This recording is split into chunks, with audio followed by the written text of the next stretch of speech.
Hello friends, welcome to my channel Lakshmi Polineni.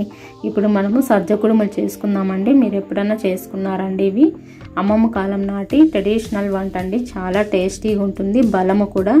ఇప్పుడు ఎలా చేసుకోవాలో చూద్దాము. సజ్జలు శుభ్రం చేసుకోవాలండి. ఈ విధంగా పౌడర్ ఆడించుకోవాలి. బొంబాయి రవ్వలాగా ఆడించుకోవాలండి, మరీ మెత్తగా కాకుండా. ఇప్పుడు నేను 2 కప్పులు ఇది సజ్జ పిండి తీసుకున్నాను. 1/2 టేబుల్ స్పూన్ సాల్ట్ వేసేసుకొని బాగా మిక్స్ చేసేసుకోవాలి. ఈ విధంగా మిక్స్ చేసేసుకోవాలి.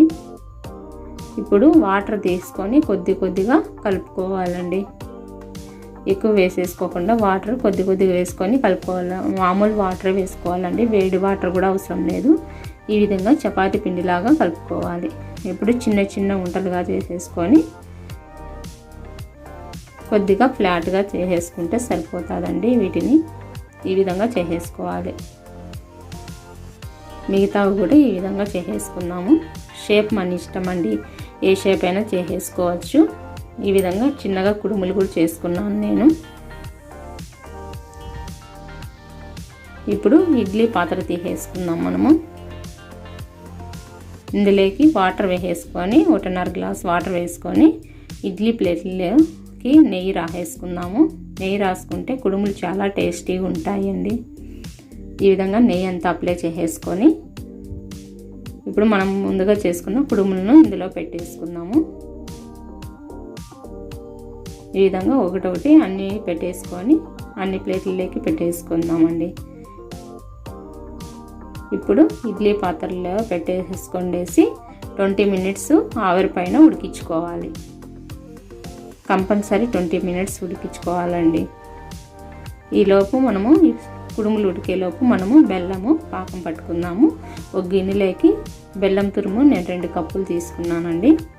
మనం ఏ కప్పుతో బెల్లం తీసుకున్నామో అదే కప్పుతో 3 కప్పులు వాటర్ తీసేసుకోండి. ఈ విధంగా 3 కప్పులు వాటర్ వేసేసుకొని స్టవ్ పైన పెట్టుకొని బాగా మరిగించుకుందాము బెల్లం కరిగిపోయేంత వరకు. ఇది మరో స్టవ్ పైకి మార్చుకొని మనము నువ్వులు వేయించేసుకుందామండి. బెల్లం కరిగేలోపు ఒక 1/2 కప్పు నువ్వులు తీసుకొని మీడియం ఫ్లేమ్లో పెట్టుకొని వేయించేసుకోవాలి. నువ్వులు త్వరగానే వేగిపోతాయి. ఈ విధంగా నువ్వులు వేయించేసుకొని చల్లారి పెట్టేసుకుందాము. ఇప్పుడు మిక్సీ జార్ తీసుకొని పుట్నాల పప్పు ఒక 1/2 కప్పు తీసుకొని మెత్తగా గ్రైండ్ చేసేసుకుందాము.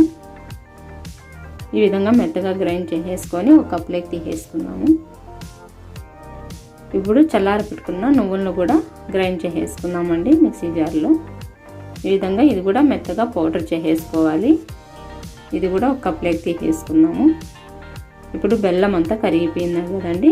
ఇప్పుడు వడగట్టేసుకుందాము. ఇందులో డస్ట్ ఉంటుంది కదండి బెల్లంలో, కాబట్టి వడగట్టేసుకుందాము. చూడండి ఎంత డస్ట్ ఉందో.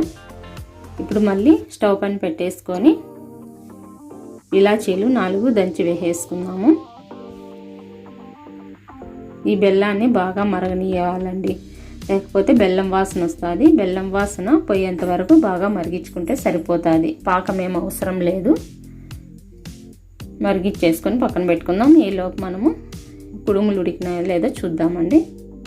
20 మినిట్స్ అయిపోయింది. ఇప్పుడు కుడుములు బాగా ఉడికిపోయినాయండి. ఈ విధంగా కట్ చేసుకున్నామంటే లోపల తెలిసిపోతుందండి పచ్చిగా ఉందా లేదా ఉడికిందా అనేది. చూడండి బాగా ఉడికిపోయినాయి.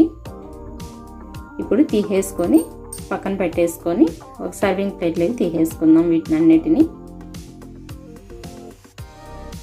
అంతే అండి. ఈ విధంగా సర్వింగ్ ప్లేట్లోకి సర్వ్ చేసేసుకున్నాము. అంతే అండి, ఎంతో ఈజీగా సద్ద కుడుములు రెడీ అయిపోయినాయి.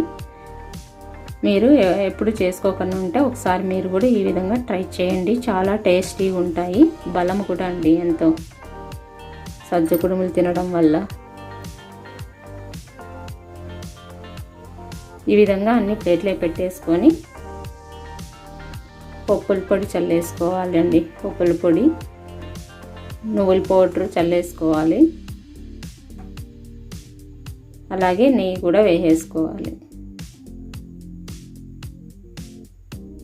ఈ విధంగా చేసుకున్న ఇది ఎలా తినాలంటే ఓ ప్లేట్ మనము ఒక్కొక్కరికి ఇట్లా ఒక్కొక్కటి పెట్టించుకొని ఈ విధంగా బాగా నలిపేసుకోవాలండి. నలిపేసుకొని పప్పుల పౌడర్ ఒక టేబుల్ స్పూను, నువ్వులు ఒక టేబుల్ స్పూను, నెయ్యి వేసేసుకొని బెల్లం పాకము బాగా జాడుగా వేసేసుకొని కలుపుకొని తింటే చాలా టేస్టీగా ఉంటుందండి.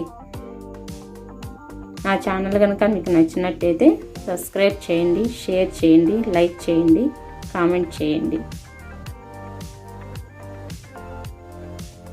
ఈ విధంగా బెల్లం పాకము వేసేసుకొని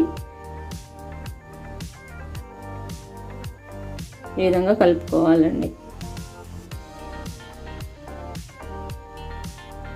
అంతే అండి, ఈ విధంగా కలుపుకొని తింటే సూపర్గా ఉంటుంది.